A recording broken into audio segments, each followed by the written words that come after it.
Hare Krishna, everyone. Welcome to ISKCON Toronto's weekly Sunday Feast program. We have a few housekeeping announcements before we begin the class. Firstly, the washrooms are located on the lower level, so you just go down the stairs. And all children under the age of 12 must be supervised by a parent or a guardian. Thank you. So we will be having a wonderful class by Her Grace Shama Mohini Devi Dasi. She has been associated with Krishna consciousness since 2004, when she, along with her husband, Radha Mohan Das, moved from India for their postgraduate degrees at the University of Toronto. She did her master's and PhD in chemical engineering at the University of Toronto. And for the last 15 years, Shama Mohini Devi Dasi's main service has been to co-lead Toronto Temple's Sankirtan initiatives, which involve bringing the timeless gems of Vedic knowledge like the Bhagavad Gita as it is, and the Srimad Bhagavatam to every respectable home in the Toronto region. In addition, for the last 10 years, Mataji has been serving as the secretary for the Bhaktivedanta Book Trust, BBT, Global Marketing, Communications, and Innovation Department. In her professional life, she is the founding principal and academic director of the Vedic Roots Montessori Academy, a licensed daycare and private school operating multiple locations in Scarborough since 2018. So let's give a big warm welcome to Her Grace Shama Mohini Devi Dasi.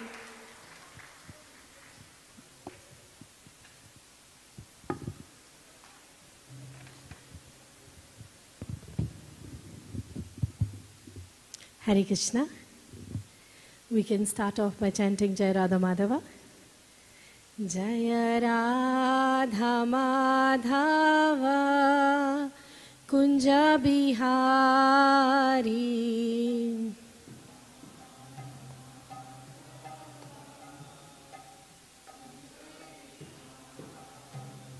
Jai Radha Madhava Kunja Bihari.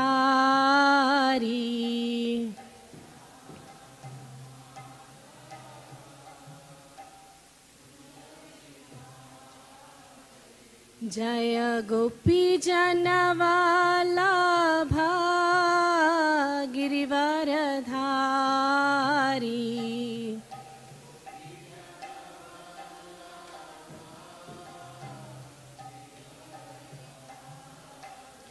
Jaya Gopi Janavalabha Girivaradhari.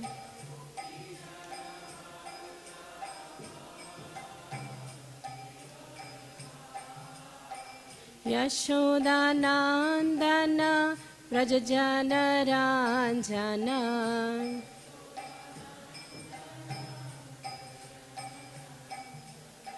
Yashodanandana Vrajajana Ranjana.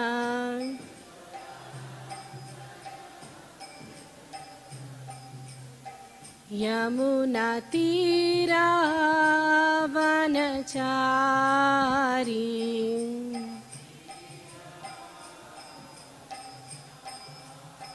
Yamuna Tira Vanachari.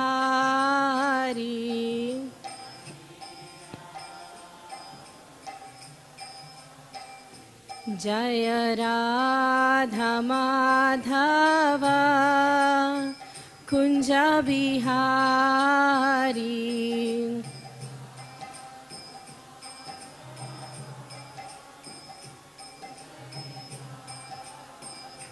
Jaya Radha Madhava Kunja Bihari.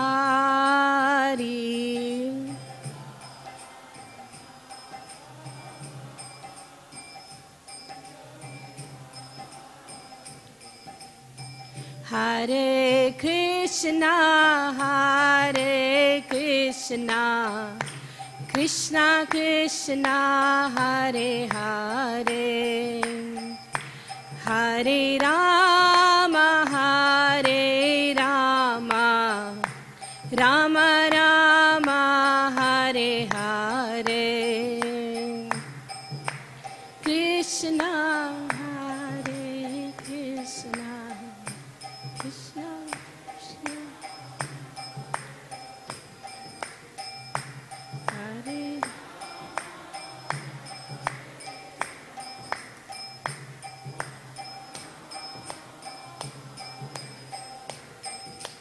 Hare Krishna, Krishna Krishna, Hare Hare, Hare Rama, Rama Rama, Hare Hare.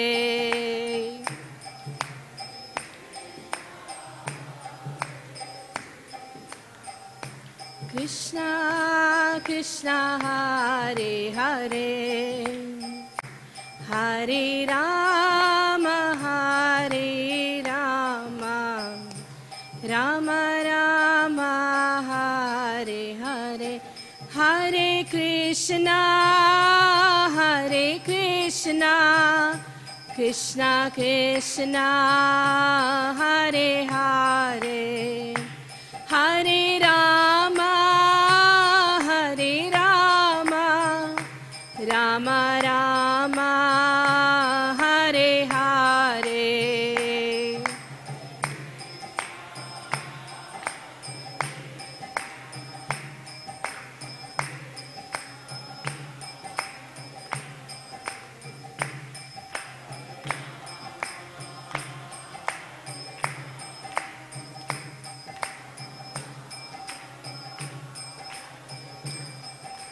Jaya Prabhupada, Jaya Prabhupada, Jaya Prabhupada, Jaya Prabhupada.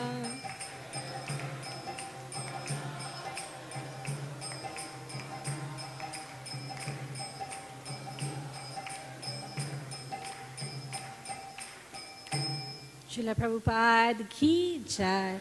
Om Jnana Timirandasya Jnananjana Shalakaya Chakshurunmilitam Yena Tasmai Shri Guruve Namaha.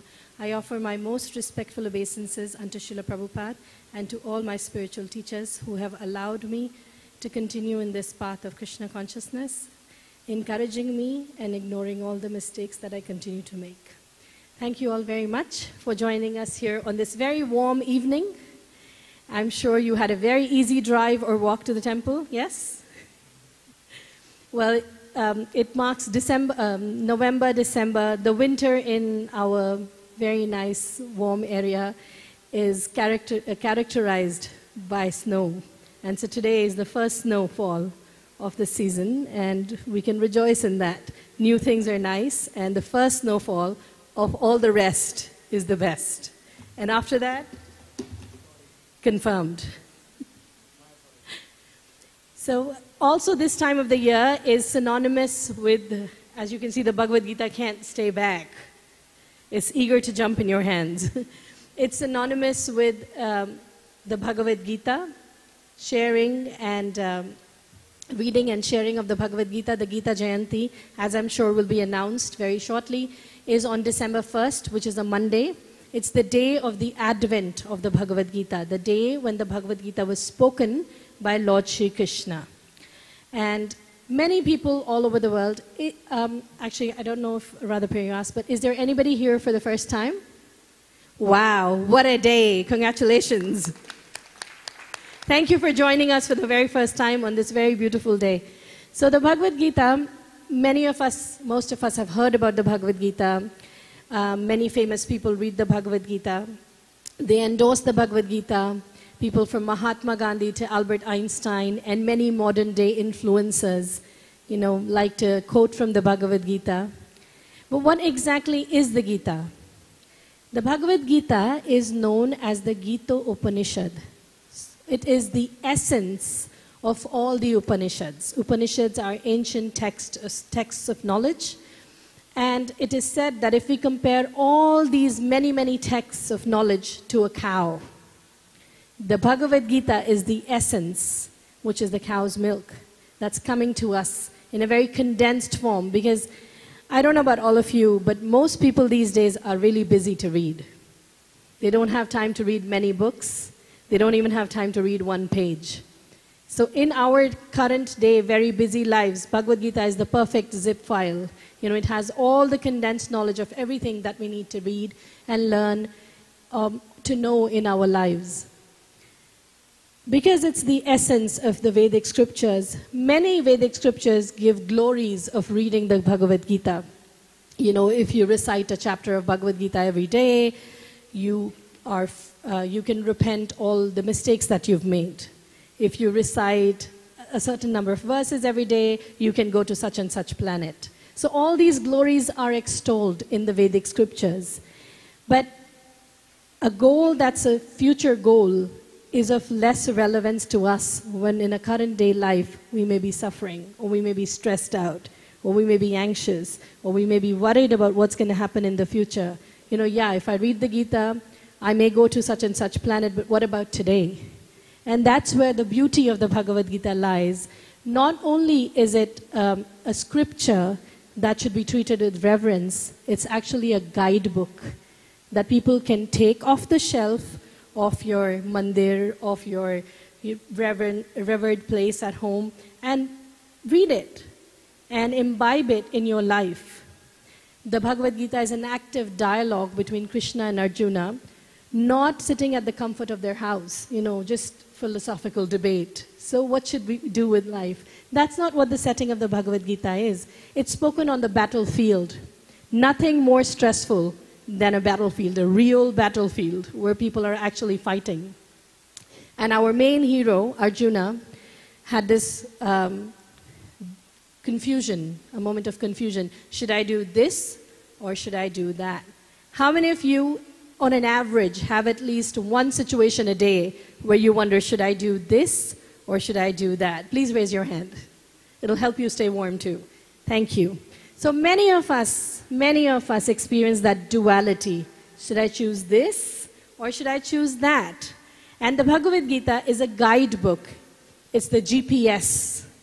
Before we had the Google Maps on our phones, there was a device called the GPS, or the TomTom, or I don't know, many other companies had it. You remember that rectangular device? That used to give you direction. You are here, it would say. You would enter where you want to go, and it would give you directions. So the Bhagavad Gita is a transcendental GPS. It empowers you in decision-making, in real-life decision-making. I'm in a situation, what should I do? Should I do this or should I do that? How should I make my decisions? What is going to be the consequence of the decision that I make today, and how will it impact me? Today, through this presentation, we're going to share some aspects of the Bhagavad Gita, how you can read the Bhagavad Gita, realize it, and then share it. I'm going to, if the verse is on the screen, we're going to do a little verse recitation, if you all like. Please join me. This is a verse from the Bhagavad Gita. The Bhagavad Gita has 700 shlokas, Sanskrit texts. There's translation and explanation in Srila Prabhupada's Bhagavad Gita as it is. So please join me in reciting this shloka. Matra sparshastu kaunteya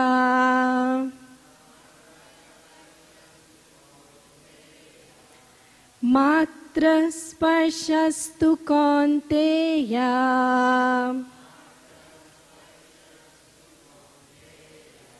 Shitoshna sukha dukkadaha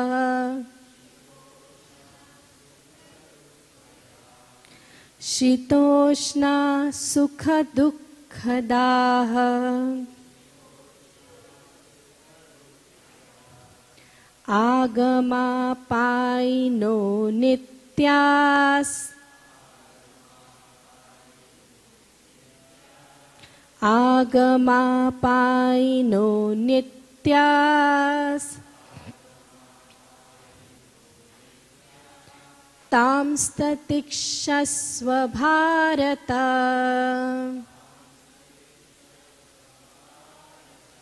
Tamstatikshasva bharata.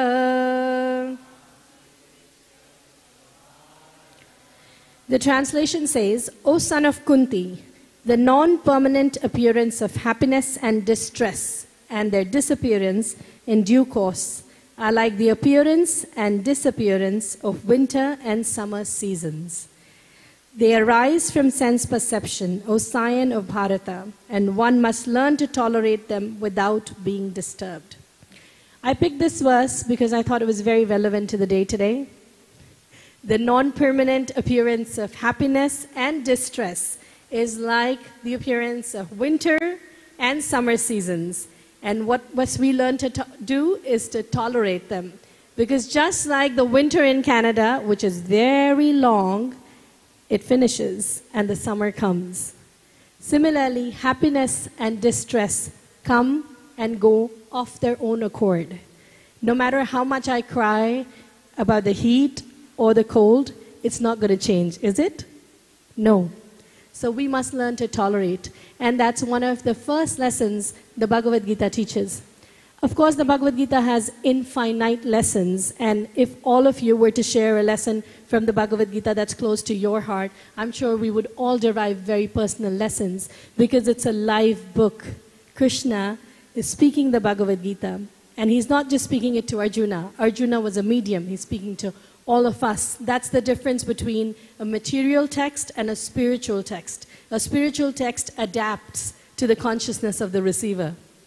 So many people who read the Bhagavad Gita every day, they feel, when I read it once, I've never seen this before in the Gita, or I've never felt it that way, because it's an evolving text. It has a relationship with you.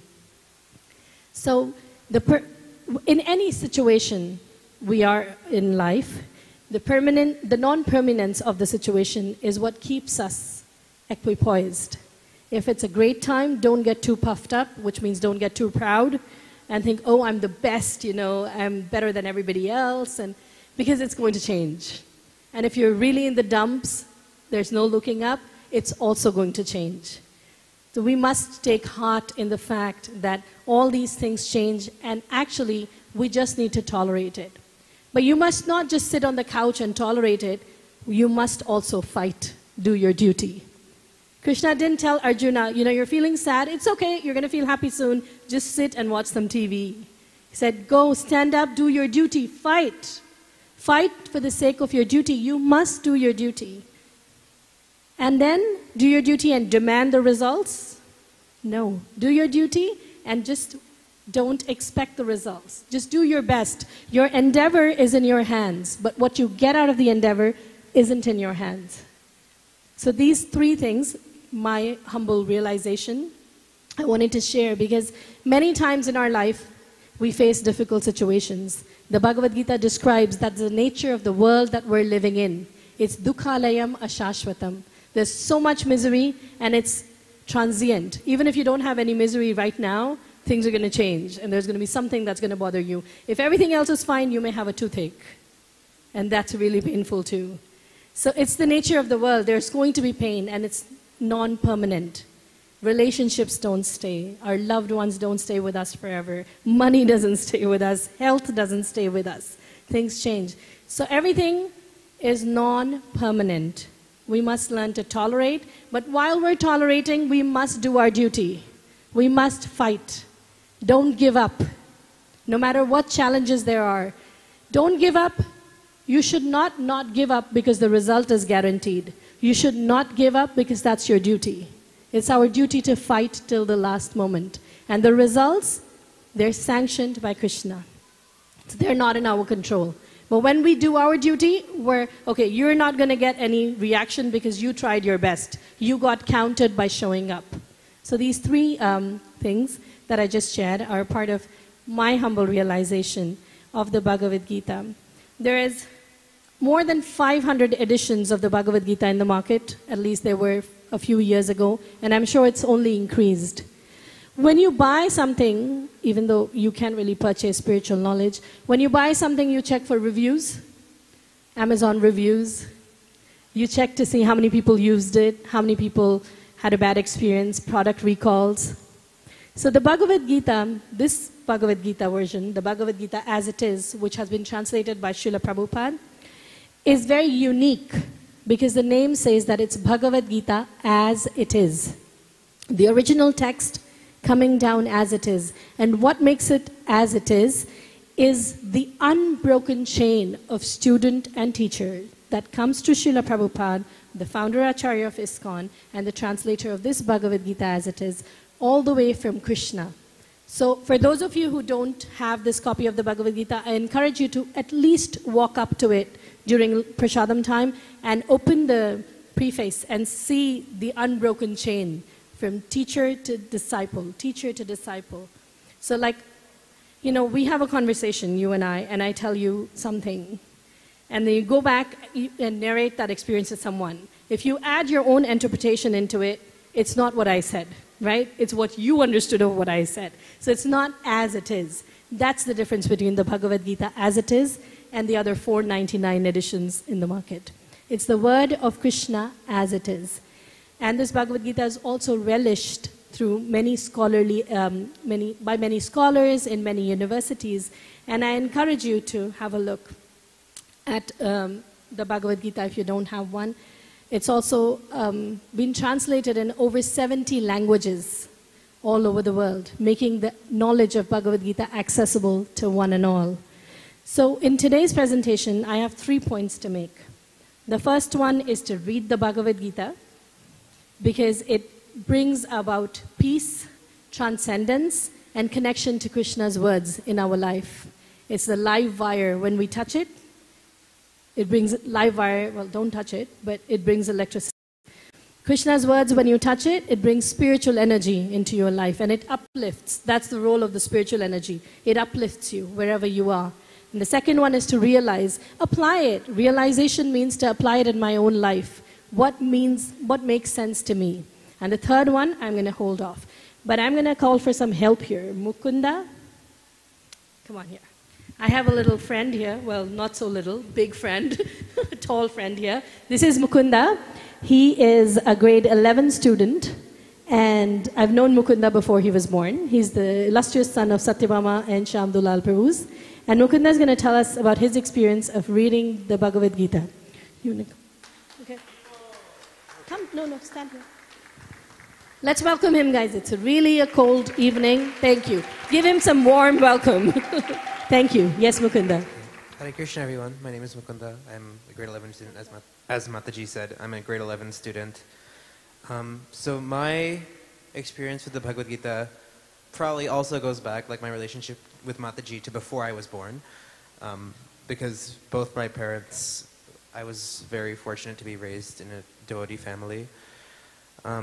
My first experience with actually reading it probably came when I started to read. I was given the lessons that it contains in a more child-friendly version, and throughout the years I started learning more. I decided to start reading on my own.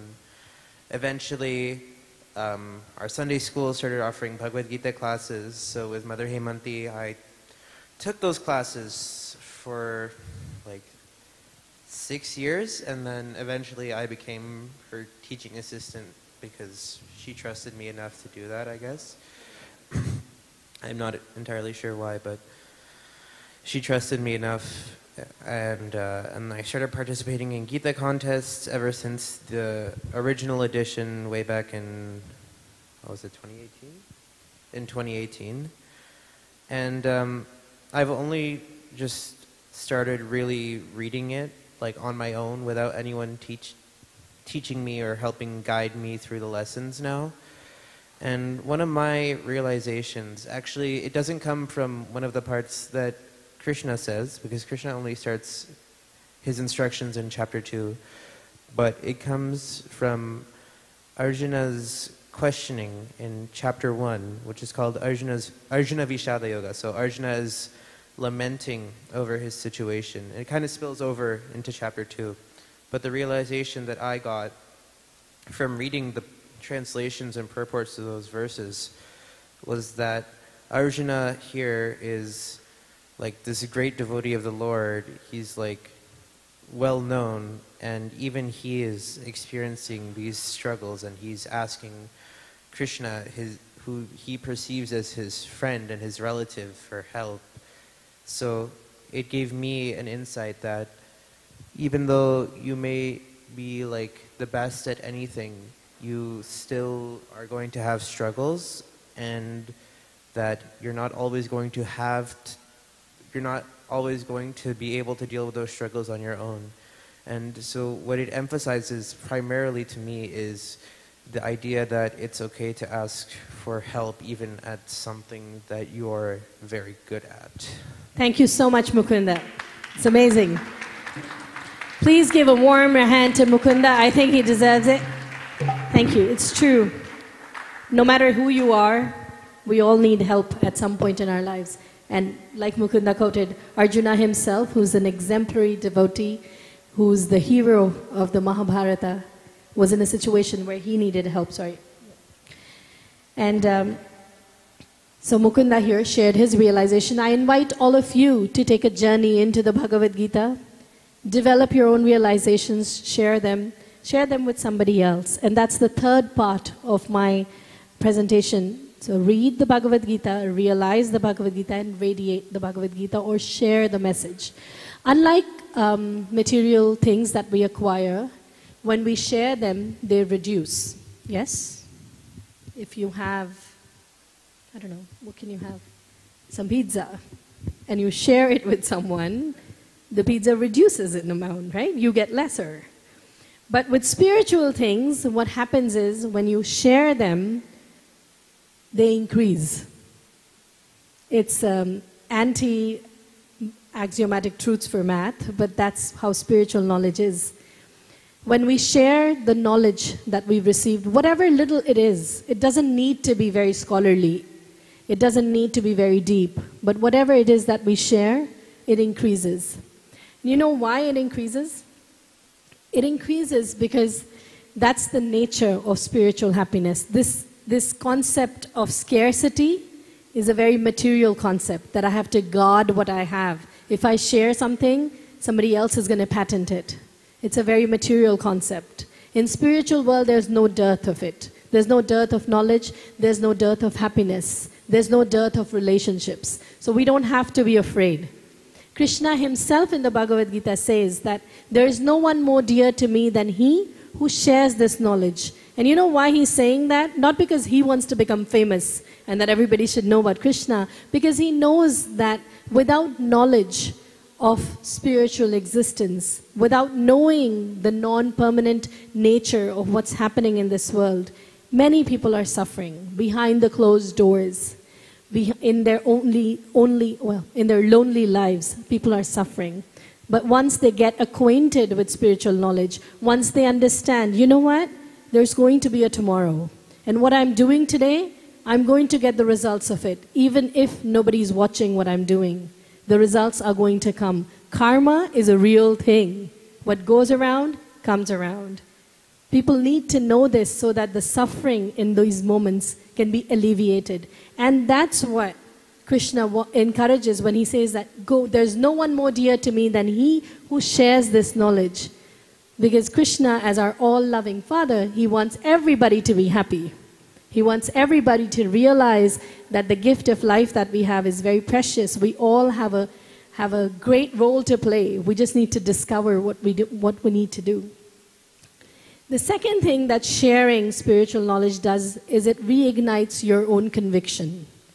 When you feel like, I'll give you an example. So one of the things that we do, our team does, like Radhapriya introduced the Sankirtan team, which is the team that's focused on sharing books with everybody.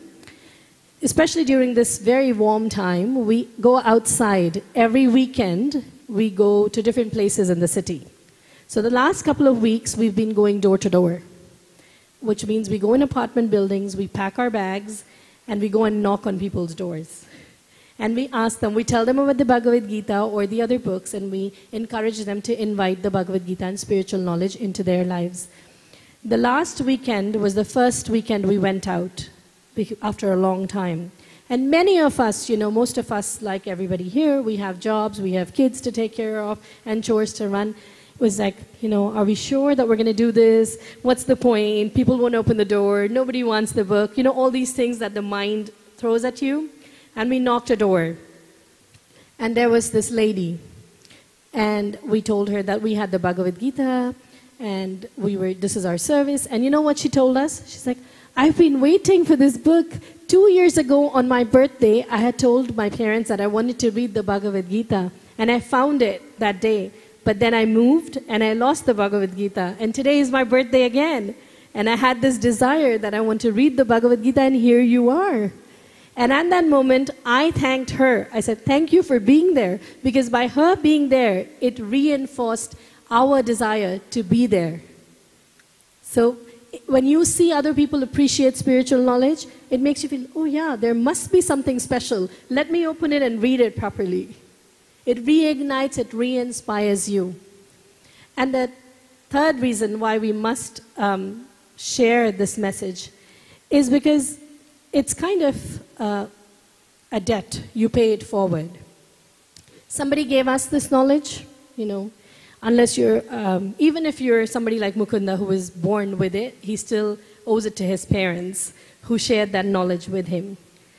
We come in this Krishna consciousness movement, Srila Prabhupada, who's translated these books, and for those of you who know the struggles that Srila Prabhupada went through to translate the Bhagavad Gita, he translated the Bhagavad Gita when he was in India. And at that time, his family sold the Bhagavad Gita pages to buy some money, to get some money to buy tea. All of his hard work gone. Did he give up? No, he started translating again. Then he came on this cargo ship to America because he wanted to share the message of the Bhagavad Gita with everybody. He didn't have anything on him except books that were worth a certain $7 or $8, $9 in the current value. That's all he had, and he shared those books. So it's almost like a debt that we have, that somebody went through so much hardship so that we could get that knowledge. It becomes a duty that we share it forward. There's many, many stories that many people can share when you endeavor to go out of your comfort zone and share. Just yesterday, in one of our other outings, we met somebody, we knocked the door. Unfortunately, that gentleman was suffering from PTSD. He had been he was subject to assault, so he was really, not doing good. But he opened his door, I shared a book with him. He was very happy, and he said when he was young, he saw the Krishnas. And he had heard, he was familiar with the temple and the Sunday feast and everything. And we gave him one of the books and the Gita just to see if he could get the spiritual upliftment from it. He wasn't really able to read because of the head injury, but he wanted to keep the book. And then he shut the door. He didn't have anything to offer us. We encouraged him to give whatever he could. He gave us a bunch of bananas, which we brought to the temple, and they were offered to Krishna. And after the door was shut, we were just passing by, and we heard him telling his family, they were the Krishnas, and they really wanted to just help me. And that's what we were out there just doing, trying to help. Because spiritual knowledge uplifts. No matter where we are, in whatever situation we are, it will uplift us. Just one touch, the live wire. So please read the Bhagavad Gita for your own sake, to help alleviate the suffering that's there, to get beyond the stresses of the daily life. Realize it. Whatever realization speaks to you, whatever stage we're in, my realization, your realization, everybody's realization could be different. It's individual. And then share the Gita. Because when we share something, it grows. It grows within us. It grows collectively. It makes the world a better place, one book at a time. At this time of the year, we dedicate ourselves, we meaning many of us, we dedicate ourselves to sharing the knowledge of the Bhagavad Gita. It's the season of giving in this part of the world, and actually every part of the world. So people all over the world, they get together to share the Bhagavad Gita. What that means is, if you don't have a Gita, start with yourself. Take a Bhagavad Gita. You can read 1 page a day, 1 line a day, whatever works for you, 1 word a day. Something, just get your foot in the door. Get the Bhagavad Gita for yourself. If you have the Bhagavad Gita, we can turn that off. If we have a Bhagavad Gita, share it with your friend or a neighbor. Or if you're really inspired, come out with us. We're going out next Saturday again. And I guarantee you, there's no more thrill than knocking a door and not knowing what's going to come out or who's going to come out. I welcome anybody to join us. It's fun for the whole family. Kids, adults, everybody is welcome to join. We also have many opportunities in which devotees can participate and help. So you can do that. And the third way in which you can support is you can do something, you can offer the Bhagavad Gita as a gift through the program called Shastradan, Gift of Gita. You can sponsor Bhagavad Gitas, and our very diligent team will place the Bhagavad Gitas in various venues across Canada. I will call upon first two very special devotees. The mic's not here, but yeah. So Madan Gopinath Prabhu, please let's give him another warm round of applause. Woo. Madan Gopinath Prabhu is a very busy, professionally very busy person, but he leads our door-to-door outings and also the Sunday feast distribution. So can you please tell us in 2 minutes or less how anybody here who may have felt inspired to do something with the Gita can actually do something in this temple? Yeah, absolutely. Thank you very much, Mataji. So the gift of Gita, or the marathon which is going on, there are many ways you can participate. One way, like Shyama Mohini Mataji was saying, actually coming out and experiencing the sharing of the book. Many events, like especially during the marathon, we go out in different times. Saturdays, usually we do go from 2 to 5. We do go knocking the doors, like we go into apartment buildings, we knock doors, and we have a conversation, leave them with a good impression and the book. So if you want to be a part of it, I'll be at the book table, feel free to come by. I can share my contact number and we can be in touch. So that is one. We also have Bhakti Academy, a group of young devotees actually living in the temple. They also go out on book distribution on Saturdays. So they go from 4 to 6 p.m. every Saturday. They usually go in the downtown. So if you want to be a part of it, of course, feel free to come and speak to me. I'll be happy to share the contact details. And, of course, we have our temple. I'm sure, you saw the book table every Sunday. So, if you do want to come and share, talk about Bhagavad Gita and other spiritual books, feel free to come by and we'll be happy to distribute with you. Hare Krishna. Thank you. Hare Krishna, Madan Gopinath Prabhu. Come on, everybody. It doesn't cost to give him a hand. Thank you. So, many places, many ways, as much as your heart desires. There's no limit to how you can get involved. And now I'm going to call on Meenakshi Mataji. She's going to tell us, actually, she deserves a very big round of applause, and I'm going to tell you why. Very, very professionally busy and occupied, but she's leading many services in the temple, not the least of which is that for the last 15 years, she's been spearheading this placement of the Bhagavad Gitas in various venues across Canada. So, Meenakshi Mataji, can you tell us where any books that devotees may sponsor are placed? Thank you. Thank you, Mataji. Srila Prabhupada Ki Jai. So as Shyama Mohini Mataji mentioned, that this is the Prabhupada Marathon, the Live to Give campaign, and she has mentioned, and Prabhu has mentioned, many ways that you can actually share the Gita, not only reading for yourselves, but participating, coming along with our team, going door to door to apartment buildings, taking Gitas for yourselves to give to your friends instead of giving gifts to others that might involve candles or bottles of whatever. Give the Gita instead during this holiday season.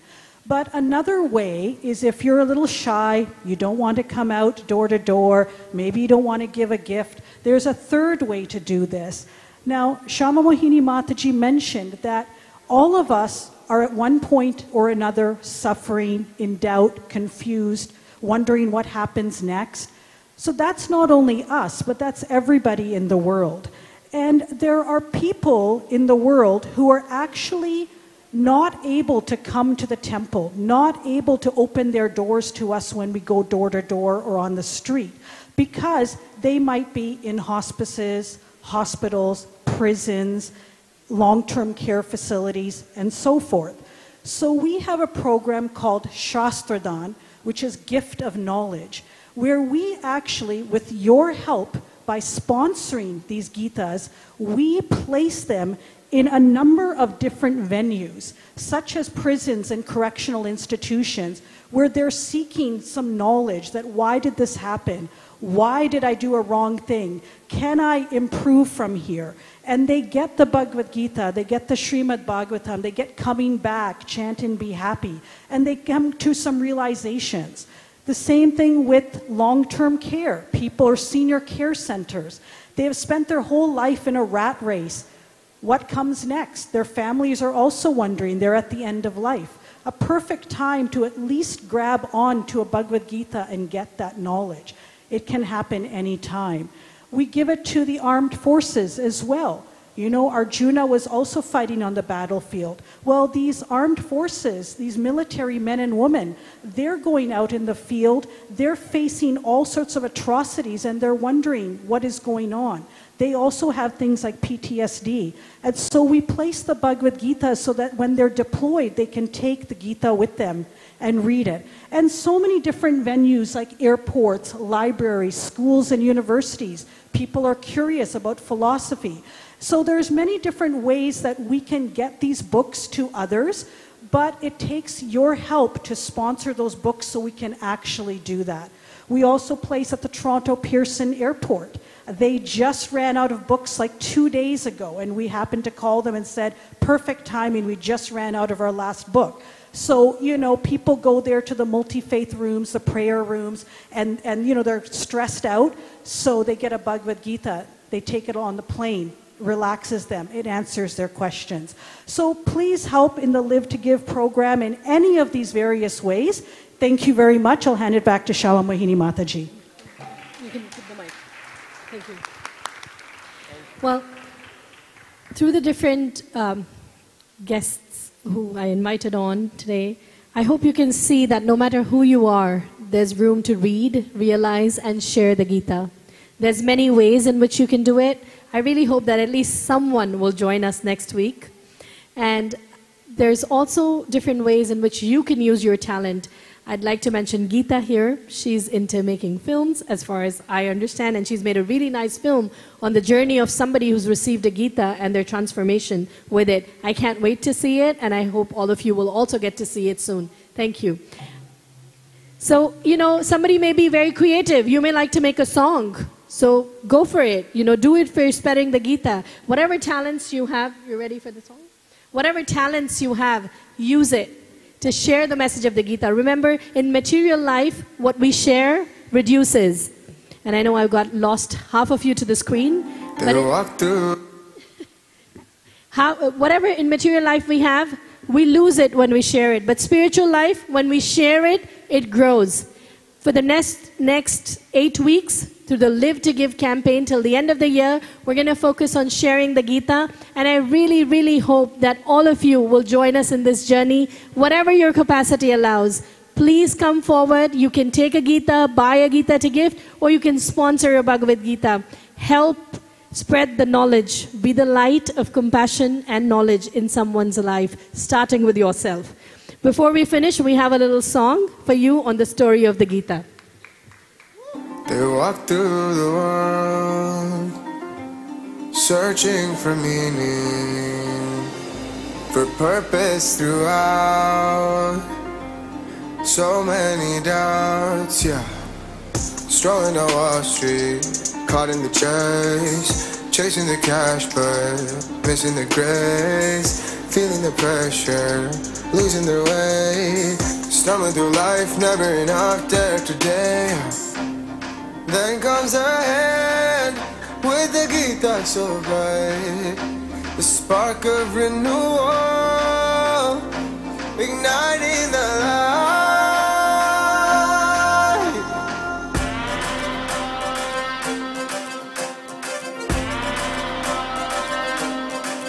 Live together.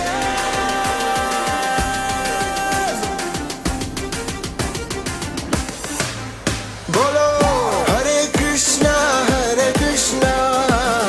Krishna Krishna, Hare Hare, Hare Rama,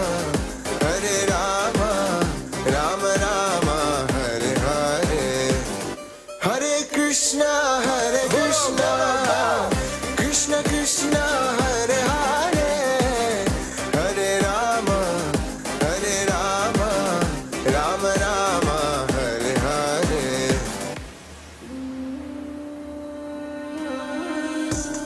Krishna so merciful,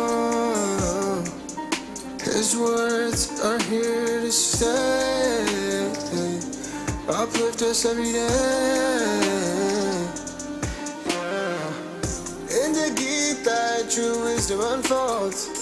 So many answers that transform our soul. Quelling the heartache, clearing the mind, changing our world from mundane to divine. Then comes our hand with the Gita so bright, the spark of renewal, igniting the light.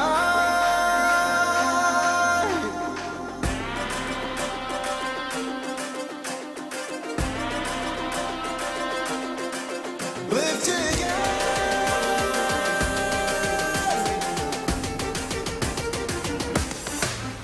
Bolo Hare Krishna, Krishna Krishna, Hare Hare, Hare Rama, Rama Rama, Hare Hare.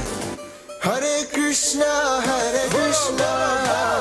Krishna Krishna, Hare Hare, Hare Rama, Rama Rama, Hare Hare. Srila Prabhupada ki jai. Hare Krishna.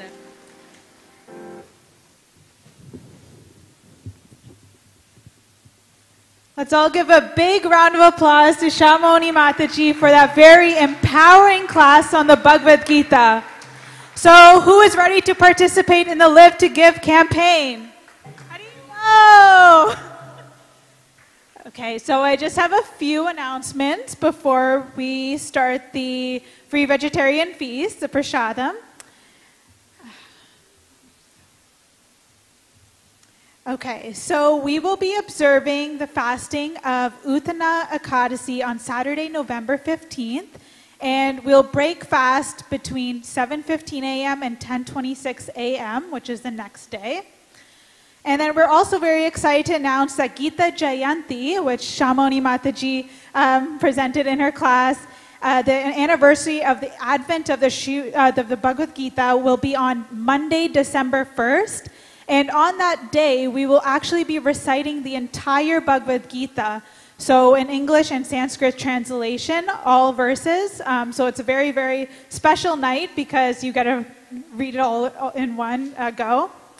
And then the annual Gita contest for children from 3 years old to 18 years old will be held on December 7th.